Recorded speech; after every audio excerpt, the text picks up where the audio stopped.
On applaudit pour qui? Pour qui, oh. On applaudit pour le continent. Yo, yo, bonjour. Bonjour les enfants. On applaudit pour le continent. La tomate, ils ont augmenté, le piment augmenté, même le yoda augmenté. On applaudit pour le continent. Les gars, je vous adore. Je veux commencer ce premier podcast de la journée en vous disant je vous aime les gars. Mais vous n'avez aucune idée à quel point, pas seulement le pays les enfants, mais si vous saviez comment vous me manquez, si vous saviez comment les ruelles de Yaoundé me manquent, si vous saviez comment les routes cabossées, les rangs qui secouent sur la moto, vous entendre me crier dessus, si vous saviez à quel point vous me manquez les gars, j'ai tellement envie de rentrer. Parfois je ferme mes yeux et je vois quand j'étais à Yaoundé, je me vois en train de taper le virage au Carrefour Bastos en bas avec mon V8 4x4. Les gars, la jalousie pouvait les tuer. Eh Seigneur. Même le policier au rond-point comme ça, quand il me voit, je débarque en haut Carrefour Bastos, mon 4x4, V8, quand il traverse comme ça, il baille le 4x4 là chez l'ambassadeur du Brésil. Un magnifique 4x4 avec tous les mécanismes de sécurité. Eh, Camerounais, papa. C'est pas grave. Bonjour les enfants, c'est papa. Bienvenue dans le premier podcast de la journée, les enfants. Bienvenue à la clinique. Vu que je suis dans la vague d'amour, je vais profiter pour dire un bonjour particulier à Kareth Photo, Amore de la mia vita. Je t'adore mon bébé. Et je voulais te féliciter pour le sold out, parce que pour aller faire un sold out en Slovénie, en Slovénie, à l'est là-bas. Si tu t'appelles pas Kareth Photo, je sais pas comment tu fais ça. Il n'y a que Bona. Il n'y a que Bona pour aller faire le sold out en Slovénie, Vous voyez ce que je veux dire? Et la Kareth, elle a fait un sold out. Nikuba, le prochain, encore sold out. Nikuba. La valeur, c'est pas quelque chose qu'on vend dans le marché ou bien qu'on fait. Lady, est-ce que je t'ai dit bonjour? Bonjour, c'est marrant que ce sont mes filles et j'assume mes amitiés. Donc faites très attention. Quand vous les voyez marcher là, vous voyez Kareth, elle marche et tout. Vous voyez la Lady, elle marche au calme et tout. Dites-vous que s'il leur arrive quelque chose, le retour de bâton de papa sera extraordinaire parce que je les aime. Vous voyez, c'est ma famille. C'est comme mon poteau Chipois, c'est ma famille aussi. Vraiment, ce matin, il y a l'amour. Hein. Ah, l'amour est beau maillé dans le cœur, les gars. Donc, je donne seulement, je donne à mon ami la seule et unique baronne de Suisse. Je donne. Le plus important aujourd'hui, je voulais vous raconter, parce qu'on va replonger dans le mécanisme du boycott. Et je tiens toujours à vous expliquer qu'une société comme le Cameroun, s'il n'y avait pas le boycott, ça voudrait dire qu'on n'est pas normal. Parce qu'on a construit une société qui doit être boycottée. Une société, c'est les gens. On a construit une société dans laquelle le boycott a sa place parce qu'il n'y a pas l'égalité. La seule chose qui fait que le boycott ait sa place dans une société, c'est quand c'est une société inégalitaire. Et tous les jours, on a construit une société inégalitaire. Et le boycott apparaît donc quand les gens se rendent compte que les règles ne sont pas pareilles pour tout le monde. Ça va boycotter encore, c'est grave. Même si on a construit la société du boycott, c'est pas parce que vous dites que c'est pour le tribalisme, que vous dites que pour ça, c'est le boycott seulement. Et c'est ça qui me permet de nous ramener encore au Cameroun. Si quelqu'un pense que mon premier boycott physique et violent, c'était même celui de Marie-Lise Bell, ou bien même encore celui du stade, du collège et de la salle, laissez-moi vous raconter le boycott du camp Cyclone CAC. Laissez-moi vous raconter le boycott du camp Cyclone CAC. Et là, on est encore très loin derrière. Hein. Là, on est en 2007, les enfants. On est en 2007. Là, il n'est même pas encore sorti mon premier album. Moi, je ne suis même pas une star. On est en 2007. Je suis connu dans la street. Parce qu'il y a deux marchés dans le hip-hop. Il y a le marché des gens de la télé, ça s'appelle le commercial. Et il y a le marché de la street. Et j'étais le boss de la street au Cameroun. C'est-à-dire que je ne passais pas à la télévision, mais tous les commissaires de police de Yaoundé connaissaient mon nom et mes chansons. Je ne passais ni à la télé, ni à la radio. Mais tous les commissaires de police, les inspecteurs de police, les services de renseignement, les patrons de radio et de télé, tous connaissaient ma chanson. Parce que pour que tu me boycottes, il faut que tu la connaisses. Par exemple, quand un gars travaille à la radio et il te dit, gars, Mora, tu sais, moi je suis ton combi. Je suis ton combi, mais on ne peut pas jouer ta musique là. Pour que ma musique passe à la radio au Cameroun, il a fallu que moi-même j'aille travailler à la radio. C'est quand j'ai commencé à devenir animateur radio. Parce que même l'animateur cause avec moi. Il dit que Valsero, je suis désolé, man. Je n'ai pas envie de perdre mon boulot. Je n'ai pas envie de me retrouver dans la mer, donc on ne peut pas jouer ta musique. Mais c'est pas ça le plus important. Donc, je décide avec toujours les enfants de la Révolution. Je vous ai dit au Cameroun, mon band s'appelait les enfants de la Révolution. Alors avec les enfants de la Révolution, on fait un truc dingue toujours que perdre. Une campagne d'inscription sur les listes électorales. Parce qu'en fait, j'avais des stratégies. Pour que je chante, il fallait que je fasse une campagne. Je n'étais pas invité. Les gars, ils ne m'invitaient pas. Et vous avez dit qu'on a commencé à m'inviter à des concerts au Cameroun en 2008 jusqu'en 2009. Donc ils ont vu exactement que c'est encore tout coupé. Donc, pour que moi je puisse chanter, je devais organiser moi-même. Déjà, j'étais condamné à organiser. Quand j'entends les gens, ils disent, je devais organiser moi-même mes propres concerts. Et mes concerts, c'était toujours des campagnes. C'est pour ça que j'avais créé le concept meeting-concert. Donc, je ne faisais que des meetings-concerts. Quand je vois des gens venir me dire aujourd'hui, est-ce que c'était un concert? C'était un meeting, non? J'ai l'impression qu'ils font seulement exprès. Ils font seulement exprès. Parce que même avant qu'on ne se connaisse aujourd'hui, je faisais toujours des meetings-concerts. Si vous croisez des jeunes aujourd'hui sur Internet, s'il y en a qui m'ont connu à cette époque-là, beaucoup de gens disaient, non, ne viens pas au concert même de Valsero pour trop venir entendre comment il rappe. Non, viens au concert Valsero pour l'écouter parler. Parce que quand je clashais, quand je montais sur scène au Cameroun et que je décide de clasher Bomba, laisse ça.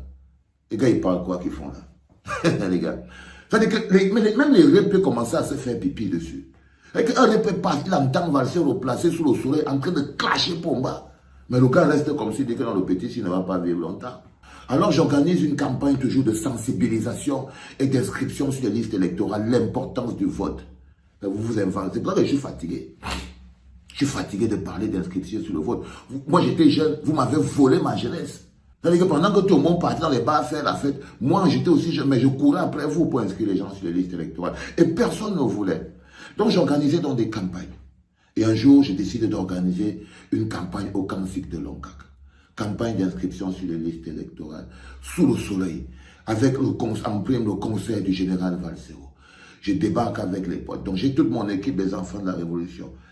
Déjà, il me fallait un podium. C'est très intéressant. C'est pour ça que je profite pour saluer Kawala. Kawala, elle avait des bureaux quelque part en bas vers Bastos, comme ça là et tout. C'était un bureau de stratégie. C'est une bonne amie à moi, Kawala. Parfois, on se fight un peu, mais c'est les sœurs avec lesquelles j'ai grandi. Moi, je suis un vieux. C'est les sœurs avec lesquelles j'ai grandi. Les Kawala, c'est ma classe là-bas. Et vous dites, moi, quand j'étais j'avais mes amis, non? Les Suzanne Kalalo, Don Grand mais c'était mes amis là-bas. C'est ma classe là-bas, les gars. C'est pas les histoires que les gens ils sont en train de parler là. Non. Donc, je m'en vais voir dans la grande sœur qu'on appelle Kawala. Je demande à la grande sœur, est-ce qu'elle peut avoir... Elle avait des podiums, parce que Kawala faisait toujours des campagnes. Donc, je lui demande, hey, chérie, est-ce que tu peux m'aider à avoir un podium et tout, et tout. Elle était très gentille avec moi. Elle me dit, mais bien sûr, Valsero, tout ce que tu veux, passe à stratégie au synergie ou quoi. Prends le podium et tout. Je descends, je prends le podium, je suis avec mes gars, on porte le podium et on monte jusqu'au camp. On installe le podium, tac, tac, tac. Évidemment, vous imaginez bien que même pour entrer là, c'était une journée, on mettait au camp, c'est au milieu du soleil, pour que, bon, comme les gens vont passer, ils vont peut-être s'arrêter. On n'allait pas les mettre ça qui vont venir payer. Donc on arrive là, je débarque avec ma team, on branche nos vieux baffes et tout, les gens me regardaient comme un fou. Hein. Mais qu'est-ce que le gazier a à casser aux gens les oreilles? Alors j'arrive, je pose les baffes. Je prends le micro. Je suis posé sur le petit podium. C'était un petit podium de peut-être 1 mètre comme ça. Il faisait chaud, les gars. Transpirait comme ça dans les berks. Le podium était jusqu'ici, comme ça. Là. Je monte sur le podium. Je lance et dis, les gars, qu'est-ce que vous croyez? Est-ce que vous croyez que le Cameroun va changer seul? Est-ce que vous croyez que la jeunesse, si la jeunesse passe se coucher, comment on va faire? On ne peut pas changer ce pays sans s'inscrire sur les listes. Les rêves des enfants sont sous le soleil, ils me regardent comme ça, comme tu es en train de... On est en 2007, 2006. Les gars sont sous le soleil comme ça, en train de me regarder le gars s'il parle même quoi et tout, comme ça et tout.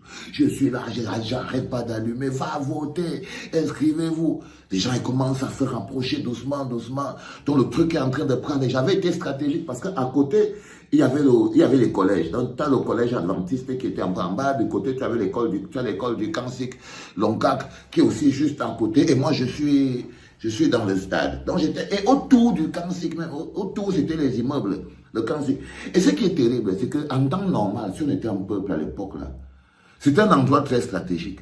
C'est-à-dire que j'avais prévu que tous les gens, les habitants du Kansik allaient descendre au stade. Tous les gars de l'école et tout allaient sortir, allaient venir là. Et les gens qui passent sur la route, parce que c'est un grand carrefour. En haut, tu as Ligedjo avec la brocante, et plus bas, tu as le carrefour Batalon-Kak.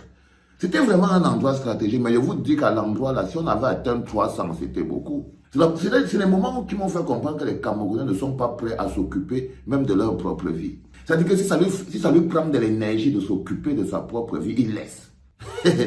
Donc je suis sur le podium et je suis en train d'allumer. J'allume. Du coup, je vois qu'on est déjà trop nombreux. À distance, je vois les 3 chefs de bloc, les chefs de quartier. 3 chefs de bloc, ils débarquent, ils sont en train de marcher. Je vois derrière, il y a le commandant du 10e, commissariat du 10e, là à Bastos. Donc, le commissariat était là à Bastos. Donc, pendant qu'on était en train de faire ça, les chefs de quartier, les 3 blocs là, ils ont appelé le commandant. Le commandant du 10e a pris aussi une petite quinzaine d'éléments et ils ont débarqué. Je vous dis que les gars, il faut parfois vous mettre à la place des gens. Je suis placé sur mon petit podium. Mon pote Amente, il est en train de vérifier les baffes et tout. Je viens de finir de rapper Ce pays tue les jeunes. La chanson n'était même pas encore sortie. Parce que moi, je chantais mes chansons, même si ce n'était pas sorti, je chantais toujours. Donc j'allume Ce pays tue les jeunes et tout ça. Là, je venais de finir. Je les vois venir comme ça, les gars. Il faut quand même avouer que là, si je n'étais pas solide, je pouvais me faire pipi dessus. Parce que, ferme tes yeux, Moula. Imagine 3 chefs de quartier avec 12 policiers derrière. Tu sais que c'est toi qu'on vient prendre. Tu sais que c'est toi qu'on vient prendre. Les gars étaient encore en train d'avancer. Ils marchaient encore. Tout le monde était toute la foule était en train de disparaître devant mes yeux. On était peut-être 300, 400. Quand ils ont remarqué derrière que voilà la police qui vient avec les 3 chefs de quartier. Laisse tomber tes conneries, frère. Mais c'était la débâcle. Et quand on disparaît, on disappear. Je me suis retrouvé transpirant. La tête chauffe. Les baffes sont là. Il ne reste plus que ma team. Amente, mon pote, un grand frère qui est au quartier, avant Mini Ferme, Big Zash, et la police nous a dit encerclé. Qu'est-ce que vous faites là? Ben, rien, on est en train de... Qu'est-ce que vous faites là? Vous venez faire la politique ici. Je dis que, ouais, le père, on fait seulement la sensibilisation. Je vous dis que ne venez pas avec l'opposition ici. Si vous voulez faire la politique, si vous voulez faire l'opposition, allez avec ça dans votre quartier. Tu habites dans le quartier ici? Non, le père. Tu habites ici? Non, le père. Alors pourquoi tu ne fais pas ça chez vous? Pourquoi tu ne peux pas faire ta politique là, ton meeting politique là chez vous? Pourquoi tu viens faire ça ici? On va vous arrêter d'avoir appelé un peu les gars à débrancher ça. Les gars décident que non, ils vont porter nos vieux baffes. Je regarde, le commandant est placé derrière. Il dit que, monsieur le commandant, ils sont à votre disposition. Vous savez, parfois il y a des choses qui sont quand même compliquées. Donc on est là, on a nos baffes, on n'a rien fait, on est juste là. Ils ont interrompu le truc, donc c'est coupé. Mais ils nous mettent quand même à la disposition de monsieur le commandant. Monsieur le commandant me dit que vous venez organiser des rébellions ici. Je dis que grand frère, Seigneur, le mot rébellion que vous prononcez souvent facilement là, c'est quoi cette rébellion au milieu du camp si longtemps? Le gars dit, emballez tout ça. Où est l'argent? Il fallait voir les baffles se casser. On avait d'abord des baffles qui étaient que des baffles de fortune. Le gars porte le baffle, il lance là. Il voit bien comment le baffle est en train de tomber sur le pick-up, ça se casse. C'est comme si vous voulez seulement casser ça. Moi, je dis que les gars, si vous voulez casser notre matériel, les gars, mais il fallait casser ça au sol là-bas, non? Quand vous prenez un baffle, vous lancez dans le pick-up, c'est bien que ça va se casser. Tu prends et tout ça là, c'était le matériel, baffle de Marcelin, un autre grand frère qui a amené faire. C'était les baffles de Marcelin. C'est parce qu'on avait des amis qu'on pouvait faire ça. Le gars, il casse les baffles de Marcelin et tout. Il lance dans le truc. Heureusement, Marcelin était là lui-même, c'était encore lui le DJ. Et quoi qu'il m'a regardé comme ça, il dit que Marcel aussi, je viens encore sur tes choses là. Sache que c'est pas moi. On est parti au commissariat. Ils ont fait partie de tout le monde. Ils m'ont gardé dans la cellule. Il fallait seulement, quand vous dites que... Quand on te garde dans la cellule, c'est comme on était au quench. Tu touchais seulement le mur comme ça, là, le doigt entré de 2 km. Oh mon bébé, est-ce que je te parlais, toi? Tu touchais comme ça le doigt entré de 2 km. Je suis sorti de là. J'ai dormi là. Mon père est venu le lendemain en pleurant. Ils m'ont fait sortir. J'avais la date, les boutons, la guitare. J'avais la guitare sur le cou. J'avais les guitares partout. Seulement parce qu'elle avait passé une nuit. Du coup, je ne pouvais même plus passer au rond-point Longkak. Dès que les chefs là me voient, c'était que je suis le gars qui vient faire l'opposition dans le quartier. Ça, c'était les mémoires. Mémoires d'un boycotté. C'est pour ça que moi, mon cœur là, les gars, faisons seulement, on voit, non? Chacun va arriver là où il va arriver. C'était notre bon premier podcast de la journée, les enfants, je le voulais. Classe pour dimanche. Vous êtes dans le lit, vous buvez un café, vous vous mettez. Love you, my people. C'était papa.